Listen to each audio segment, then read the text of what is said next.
তোমার তাহলে কি করতে ভালো লাগে? আমার কি করতে ভালো লাগে?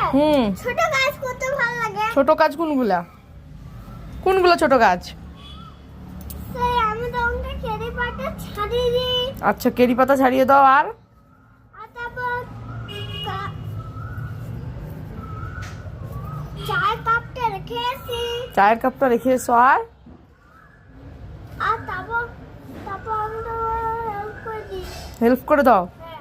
এবারে তাহলে এতদিন ছোট কাজ করছো কারণ তুমি তখন ছোট ছিলে, এখন তুমি 4 ইয়ার্স হয়ে গেছো না, তার মানে বড় হয়ে গেছো। আমি 5 ইয়ার্স হয়ে গেছি। আচ্ছা 5 ইয়ার্স তাহলে বড় হয়ে বিগ হয়ে গেছো তো তাহলে তুমি। যাও তাহলে এবার জামা কাপড়গুলো কেচে ফেলে যাও, রান্না করো যাও। আমার আজকে শরীরটা ভালো নেই, একটু রান্নাটা করে ফেলো তো, যাও তো যাও, রান্নাটা করো প্লিজ প্লিজ। না তুমি আমার জন্য এইটুকুন করতে পারবে না? কেন?